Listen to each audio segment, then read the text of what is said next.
بسم الله الرحمن الرحیم. دوستان ښه راغلاست. په نن درس کې موږ او تاسې مایکروسافټ ورډ کې سمارټ آرټ وایو. ټکسټ باکس، پکچر او همدارنګه شیپ مو وویلې. راځو نن سمارټ آرټ په اړه باندې غږیږو. سمارټ آرټ په واسطه ملګرو موږ او تاسې په ډېر بهتر ډول باندې خپله ډیټا ریپرزینټ کولی شو، خپله ډیټا ښودلی شو. د مثال په ډول تاسو یو دفتر کې کار کوئ. په هغه دفتر یا اداره کې تاسو ته ویل کیږي چې د دفتر یو ارګنایزیشنل چارت جوړ کړئ. ارګنایزیشنل چارت په دې معنی چې د دفتر کې چې کوم کسان کار کوي د دې کارمندانو یو داسې لیست برای ورکړه چې ډیزایندار وي. فرضاً څو منیجران د دفتر کې کار کوي، څو مارکیټینګ منیجران کار کوي، فرضاً څو استادان کار کوي، څومره ساینسدانان کار کوي. د مکمله اداره چې تاسو د دې نمونه په یو منظمه سلسله باندې تنظیم کوئ دې ته ارګنایزیشنل چارت ویل کیږي یا اداري چارت. دلته موږ سره مختلف ډیزاینونه دي. تنها اداري چارت موږ په دې نشو جوړولی، ډېر زیات کارونه پرې کولی شو. فرضاً لیست په ډول موږ ډیټا تنظیموو، د پروسس په ډول یې تنظیموو، د سایکل یا دوران په ډول یې تنظیموو، هیرارکي دې ته هیرارکي ویل کیږي، ریلیشنشپ په دې ډول یې تنظیموو، میټریکس، پیرامید، پکچر او همدارنګه office.com څخه تاسو ځینې اضافه ډیزاینونه هم راخیستلی شئ. موږ که فرضاً راشو هیرارکي ته، په دې ډیزاین باندې کلیک وکړو. ګوره دلته په دې ډیزاین باندې تاسو کلیک کوئ دې ته ارګنایزیشن چارت ویل کیږي.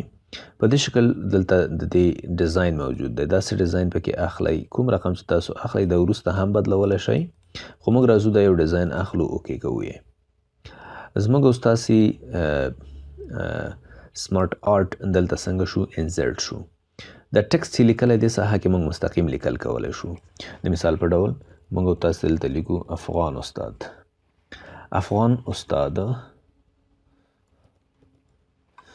افغان استاد موږ ولیکل. موږ وایو چې افغان استاد څو مختلف ډپارټمنټونه لري. دا موږ نه غواړو، دا باکس دا ختمول غواړو. کولی شو د خپل کیبورډ څخه ډیلیټ بټن ووهئ، دا به ختم شي. موږ ته دلته یو پکار دی فرضاً زموږ پروډکټس دپاره چې زموږ کوم پروډکټس لرو. افغان استاد کمپنۍ د تعلیم او زده کړې په برخه کې کار کوي، ټکنالوژي برخه کې کار کوي. موږ کوم پروډکټس لرو، دا پروډکټس موږ دلته لیکو. بل موږ او تاسې څه لرو، فرضاً مارکیټینګ ډپارټمنټ لرو مثال، او بل موږ څه لرو، بل موږ ټکنالوژي ټیم لرو. د هره برخه فرضاً موږ په دې باندې کلیک وکړو. دلته تاسو ډیزاین او فارمیټس لرئ. کولی شئ اډ شیپ ته موږ لاړ شو. اډ شیپ آفټر یو بل شیپ یې درته انزرټ که بیا یې کینسل کوم دا بیفور ابو باندې که موږ کلیک وکړو پاس یو شیپ انزرټ که دا پروډکټ شیپ لاندې راغی، بیرته کنټرول زیډ. په همدې شکل بیلو لاندې موږ یو شیپ د دې نه انزرټ کولی شو یا اډ اسسټنټ. ګوره که اډ اسسټنټ باندې موږ کلیک وکړو د دې لاندې یو بل شیپ موږ ته څنګه شو، انزرټ شو. موږ فرضاً یو پروډکټ لرو ډي ټي پي، ډیجیټل ټکنالوژي پروفیشنل. په همدې قسم موږ بل پروډکټ لرو، اسسټنټ باندې کلیک کوو.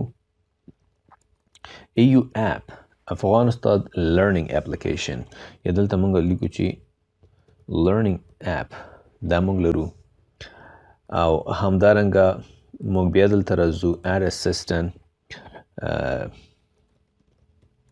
بزنس کوچینګ، د کاروبار راهنمایي کول. دې باره کې هم موږ مختلف معلومات ورکوو زده خلکو ته، کورسونه لرو په دې اړه باندې. پروډکټس لاندې موږ یو بل شیپ هم څنګه کوو، انزرټ کوو. فرضاً موږ ځینې نور څیزونه هم لرو لکه فرضاً سیمینارز، یا موږ لرو فرضاً ایډیو سیمینارز، یا موږ په جنرال موضوعاتو باندې، یا ټیک سیمینارز. نارملی موږ د ټکنالوژي سیمینارز څنګه کوو، فرضاً ورکوو، ټیک سیم لیکمه. وګورئ په ډېر اسان ډول باندې موږ دا تنظیم کړل. جوړ مو کړل. دا لیکل موږ مستقیم دلته هم کولی شو. دلته هم موږ څه لرو؟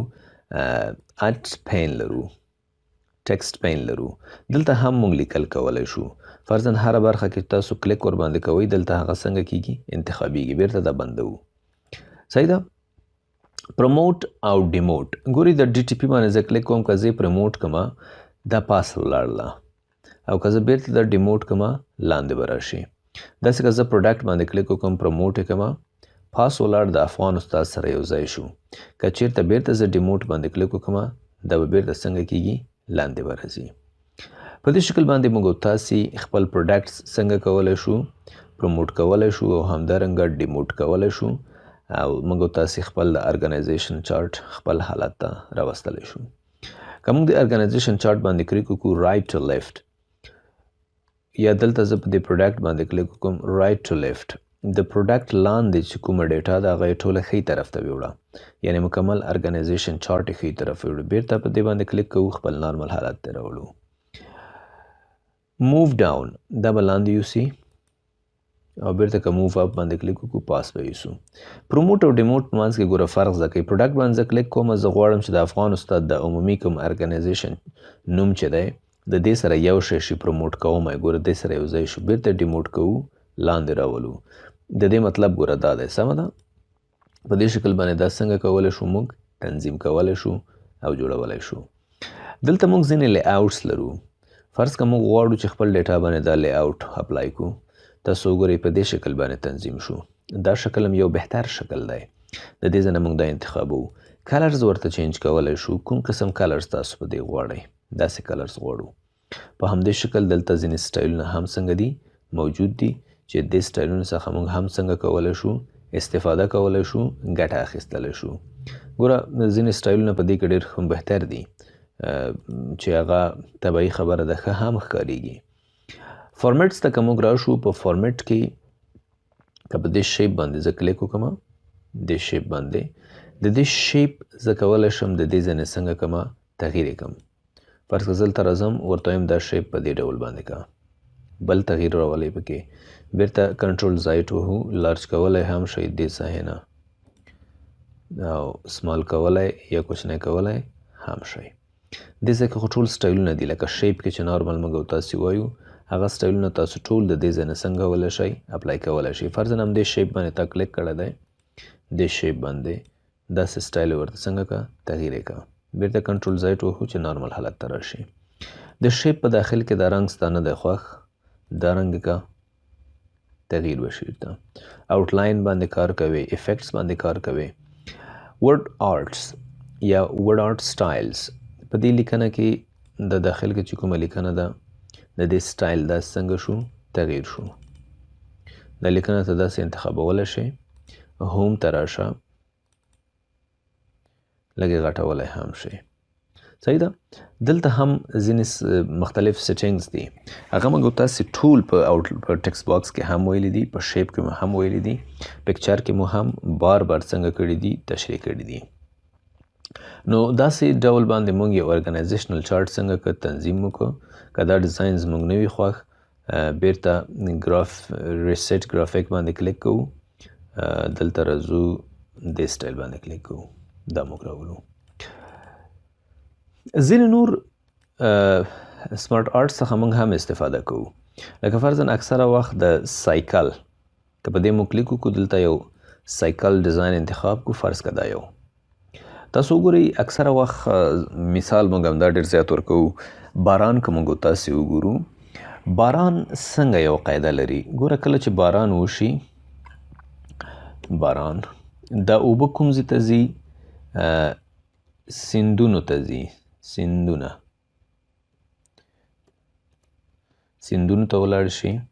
د هغې څخه وروسته د اوبه بړاس شي، د بړاس څخه وروسته بیا دا بیرته څنګه شي؟ وریځ ته پورته کیږي، او بیا شی ورڅخه جوړیږي باران. دا یو دانه اضافه دی، دا انتخابو ډیلیټ. دا یو پروسس دی، یو دوران دی. دې دوران ته ګوره تاسو هلته مختلف د لی آوټس انتخابوئ، یعنې مختلف ډیزاین غوندې حالت څنګه کوئ. دې ځای نه دا باندې کلیک وکئ، دا هم انتخابولی شئ. په دې کې دلته د کلرز تغییر دی، کوم قسم رنګ چې تاسو غواړئ هغه رنګ د دې ځایونو نه څنګه کوئ انتخاب کوئ او د دې ځای څخه موږ نور سټایلز دې ته څنګه وکولی شو ورکولی شو ګورئ په ډېر عادي ډول باندې که دا موږ جوړوو په خپله د ټکس باکسونو نه یا د نورو څیزونو نه ډېر زیات وخت به یې غوښته خو اوس موږ ډېر په اسانه وکولی شو دلته تاسو هر یو دغه برخه باندې کلیک کولی شئ ټکس هم خپل تغییرولی شئ او دغه شیپ آوټلاین د ټول څیزونه تاسو ډېر په اسانۍ باندې تنظیمولی شئ امید لرم چې د درس څخه به تاسو ډېر څه زده کړي وي